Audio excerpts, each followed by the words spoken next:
ഒരു സ്വാലിഹായ അമലാക്കണേ തമ്പുരാനെ.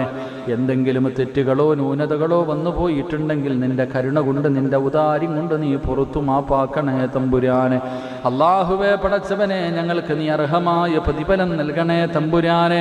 അള്ളാഹുവേ പടച്ചവനെ, ഞങ്ങളുടെ ജീവിതത്തിൽ വന്നുപോയ സർവ്വ പിഴവുകളും നീ പുറത്തു തരണേ അള്ളാഹുവേ, നിന്നോടല്ലാതെ വേറെ ആരോട് ഞങ്ങൾക്ക് പറയാനാ തമ്പുരാനെ. നീ ഞങ്ങളുടെ റബ്ബാണല്ലോ അല്ലാ പടച്ചവനെ, നീ ഞങ്ങളുടെ റബ്ബാണല്ലോ അല്ലാ. ഞങ്ങൾ നിന്റെ അടിമകളാണല്ലോ അല്ലാ. ഞങ്ങൾ എത്ര വലിയ പാപം ചെയ്തവരാണെങ്കിലും നീ പുറത്തു തരണേ അല്ലാ. ഒരവസരം തരണേ അല്ലാ. ഞങ്ങളെ നന്നാക്കണേ അല്ലാ. ഞങ്ങളെ കൈവിടല്ലേ അല്ലാ. ഞങ്ങളെ ആട്ടി ഓടിക്കല്ലേ അല്ലാ. ഞങ്ങളുടെ പാപങ്ങൾ പുറത്തു ഞങ്ങളെ നീ ശുദ്ധീകരിക്കണേ അല്ലാ. ഞങ്ങളോട് കരുണ കാണിക്കണേ അല്ലാ. ഇനി ഞങ്ങൾ ചെയ്യില്ല തമ്പുരാനെ. ചെയ്തു പോയ പാപങ്ങൾ ഞങ്ങൾ